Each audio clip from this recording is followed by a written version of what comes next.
My best friend of 15 years asked me to be his best man. Then I found his texts. I should have been the happiest guy in the room that night.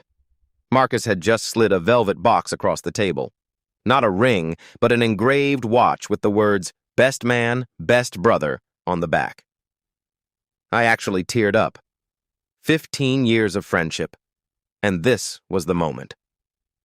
I told my wife on the way home that I felt like my chest was going to burst. 3 days later, I wish I'd never picked up his phone. Marcus and I met freshman year of college.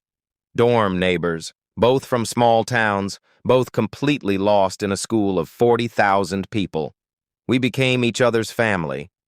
I was in the hospital waiting room when his dad had his first heart attack. He drove 6 hours in a snowstorm when my mom passed. That kind of friendship doesn't have a word for it. So when he told me he was marrying Priya, his girlfriend of 4 years, I was genuinely overjoyed. She was warm, funny, and she made Marcus better. He smiled more. He was less in his own head. I approved completely. The engagement party was at his place. About 40 people, wine flowing, everyone glowing. Marcus asked me to help him grab more bottles from the basement. His phone was sitting on the kitchen counter, and it buzzed. I wasn't snooping. I wasn't suspicious. I just happened to glance down because the screen lit up. The contact name said D.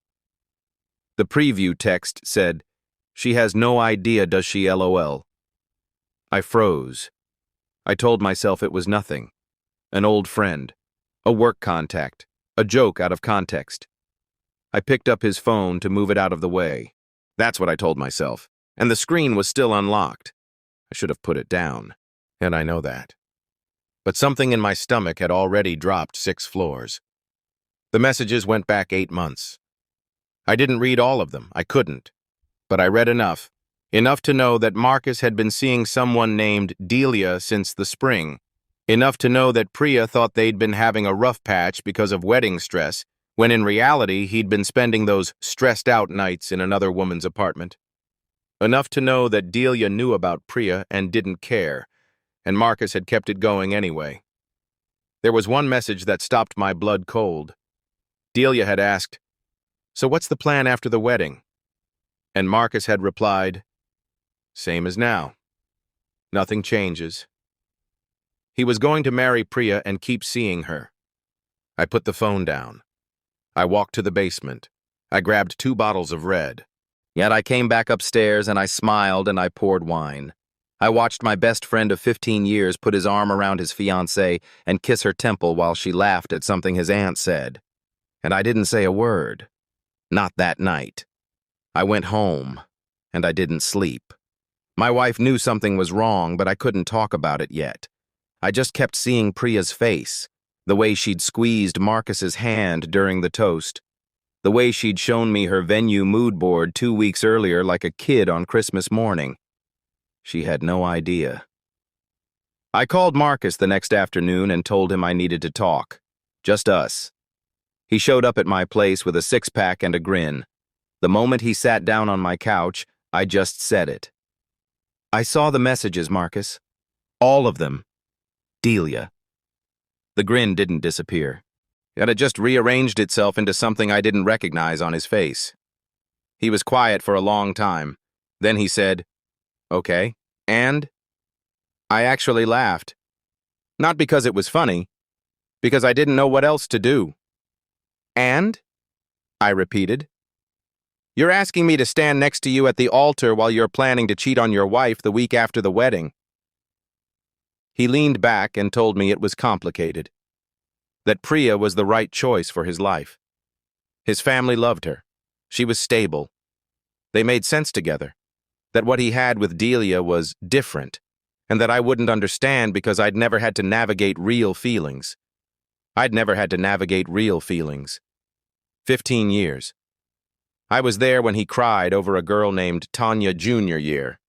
I was there when he bombed his first job interview and thought his life was over.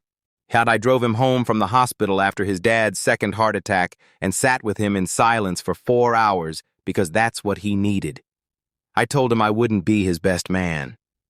He told me I was being dramatic, that I was going to ruin the best friendship either of us had ever had over something that wasn't even my business. I stood up and I opened the front door. Here's the part I didn't expect. I'd decided I wasn't going to tell Priya. As painful as that was, I thought it was above me. I thought I'd just step back, let it fall apart on its own and disappear from both their lives quietly. But 3 weeks later, Priya called me. Not Marcus. Priya. She said she'd found something on Marcus's laptop. A folder. Photos. And that she'd already packed 2 bags and was sitting in her car outside their apartment and didn't know who else to call. She asked me if I knew. I told her the truth. She cried for a long time. I stayed on the phone. I drove to where she was parked and I brought her to my house. My wife made tea, and we all just sat there together in the quiet. Marcus called me 17 times that night. I let every single one go to voicemail. The wedding was canceled 4 days later. Marcus sent me one final text. I hope you're proud of yourself. I put my phone down. I looked at the engraved watch on my wrist, the one that said best man, best brother, and I thought about 15 years, about snowstorms and hospital waiting rooms and 6-packs on rough nights. Then I put the watch in a drawer. Some things you can't come back from. It's not because you stop caring, but because you finally see clearly, and you realize the person you were grieving was already gone long before you found those texts.